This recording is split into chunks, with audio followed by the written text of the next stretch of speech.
നമ്മൾ ഒരിക്കലും ഒരാളെയും പുകഴ്ത്തി പറഞ്ഞിട്ട് നമ്മൾ കുറ്റക്കാരാകരുത്. കേട്ടുകേൾവിയുടെ അടിസ്ഥാനത്തിൽ ഒന്നും പറയരുത്. വളരെയേറെ ശ്രദ്ധിക്കണം. ഇനിയിപ്പോൾ ബഹുമാനപ്പെട്ട ഖുറാത്തങ്ങൾ ഇവിടെ മറവ് ചെയ്യപ്പെട്ടു. അള്ളാഹു അടുത്ത് ദർജ വർദ്ധിപ്പിച്ചു കൊടുക്കട്ടെ. സയ്യിദന്മാരെ സമീപിക്കുന്നത് ജീവിതകാലത്തും വഫാത്തിന് ശേഷവും ഏതായാലും പുണ്യം തന്നെയാണ്.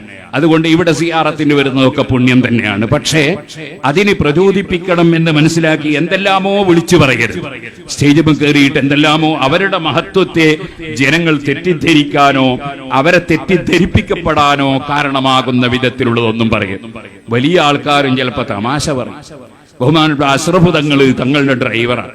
മിഞ്ഞാന്ന് ഞാൻ അവിടെ വീട്ടിൽ ചെന്നപ്പോ എന്നോട് പറഞ്ഞു, തലേ ദിവസം ഞങ്ങളിങ്ങനെ കാറിൽ വരുമ്പോ തങ്ങൾ പറഞ്ഞു, എങ്ങളും ഞാനും കുറുക്കനും മാത്രമേ റോട്ടുമ്മലുള്ളൂ എന്ന് പറഞ്ഞു.